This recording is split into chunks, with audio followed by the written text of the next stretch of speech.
that's the summary. I realized that the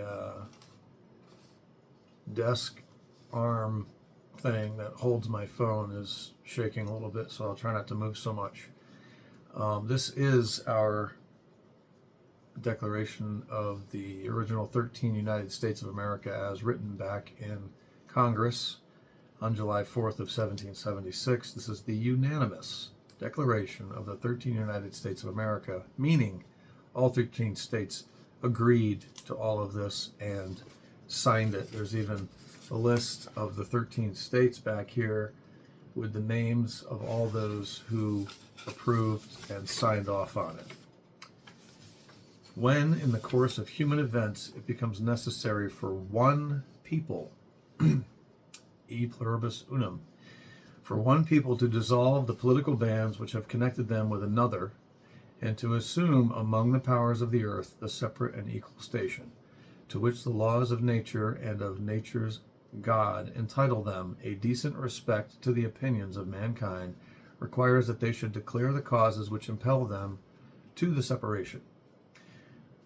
We hold these truths to be self-evident, that all men are created equal, that they are endowed by their Creator with certain unalienable rights, that among these are life, liberty, and the pursuit of happiness, that to secure these rights, governments are instituted among men, deriving their just powers from the consent of the governed, that whenever any form of government becomes destructive of these ends, it is the right of the people to alter and to abolish it. And here it's listed as the right of the people to alter and to abolish it, and to institute new government, laying its foundation on such principles and organizing its powers in such form as to them shall seem likely to affect their safety and happiness.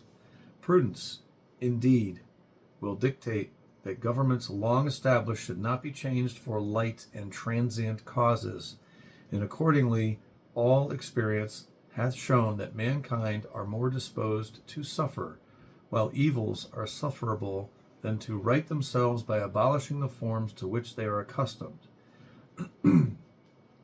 But when a long train of abuses and, what's a big word, usurpations being usurped or usurped, in other words, being conquered or taken over. Abuses and usurpations pursuing invariably the same object evinces a design to reduce them under absolute despotism. It is their right, it is their duty, there's that word again, it is their duty to throw off such government and to provide new guards for their future security. Such has been the patient sufferance of these colonies, and such is now the history of the present King of Great Britain. I misread that. Such has been the patient sufferance of these colonies, and such is now the necessity which constrains them to alter their former systems of government. The history of the present King of Great Britain is a history of repeated injuries and usurpations, all having in direct object the establishment of an absolute tyranny over these states. To prove this, let facts be submitted to a candid world. And here are the facts. He has refused his assent to laws, the most wholesome and necessary for the public good.